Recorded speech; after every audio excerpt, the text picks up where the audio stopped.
अस्सलाम वालेकुम दोस्तों, आज हम एक्सप्लोर करेंगे एक ऐसा अनोखा मुल्क जो कि दुनिया का 18वां बड़ा मुल्क है, लेकिन इसके बावजूद सिर्फ 0.6% हिस्से पर पानी मौजूद है। 6,03,000 स्क्वायर माइल के रकबे पर मौजूद होने के बावजूद सिर्फ 1% हिस्से पर लोग आबाद हैं।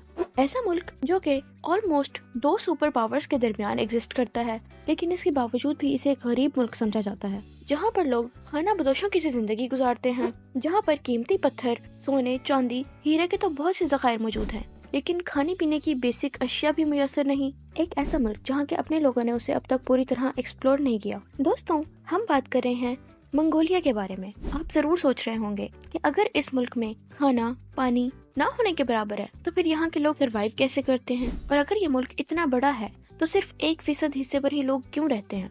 इन सब सवालों के जवाब जानने के लिए आइए चलते हैं मंगोलिया।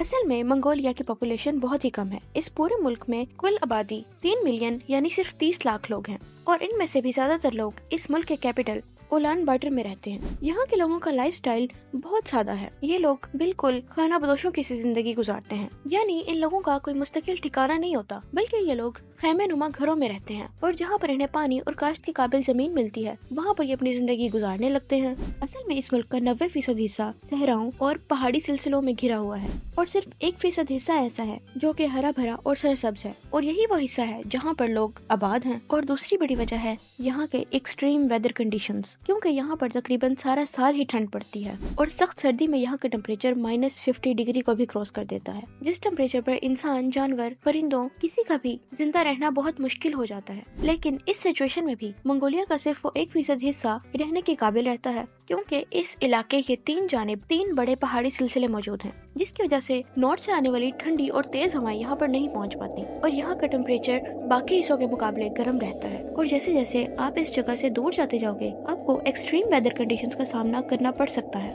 ये लोग बहुत बड़ी तादाद में मवेशी पालते हैं। इस बात का अंदाजा आप इस बात से लगा सकते हैं कि इस मुल्क में घोड़ों की तादाद इंसानों से 3 गुना ज्यादा है, जबकि भेड़ बकरियों की तादाद इंसानों से 16 गुना ज्यादा है। इस मुल्क का कौमी जानवर भी घोड़े और गधे से मुशाबत रखता है, जिसे मंगोलियन हॉर्स कहा जाता है, और यहाँ का कौमी परिंदा उकाब है। दोस्तों, मंगोलिया में आपको एशिया का सबसे बड़ा डेजर्ट भी देखने को मिलेगा, जिसे गोबी डेजर्ट का नाम दिया जाता है। ये मंगोलिया की एक बहुत दिलचस्प और फैसिनेटिंग जगह है, क्योंकि इस डेजर्ट में अनोखी नस्ल के जानवर पाए जाते हैं, जिसमें से एक है बैक्टीरियन कैमल। इसकी खास बात यह है कि इस पर 2 कोहाने होती हैं, जबकि दूसरा है स्लो लेपर्ड्स। ये दिखने में तो बिल्कुल आम लेपर्ड्स के जैसे होते हैं, लेकिन इसकी खास बात यह है कि ये आसानी से पहाड़ों और दरख्तों पर चढ़ सकते हैं, और ये खास लेपर्ड्स और कैमल्स सिर्फ आपको मंगोलिया में ही देखने को मिलेंगे। इसके साथ साथ ये डेजर्ट बहुत सारे जमस्टोन्स, हीरे, सोना, चांदी और कीमती धातुओं और बहुत सारे फॉसिल फ्यूल्स का खजाना है।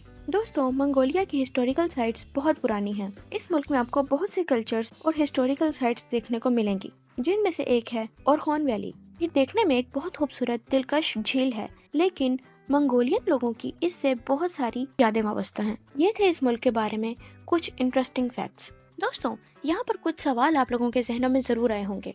वो ये कि मंगोलिया बाकी तमाम मुल्कों से इतना पीछे क्यों है? इस मुल्क का मंगोल और चंगेज खान से क्या ताल्लुक है? चंगेज खान की बनाई हुई इतनी बड़ी एम्पायर आज कहाँ है? क्या मंगोल आज भी एग्जिस्ट करते हैं? मंगोलिया की आखिर हिस्ट्री क्या है? ये सब कुछ जानेंगे हम नेक्स्ट वीडियो में। तब तक के लिए अपना ख्याल रखिएगा। खुदा हाफिज।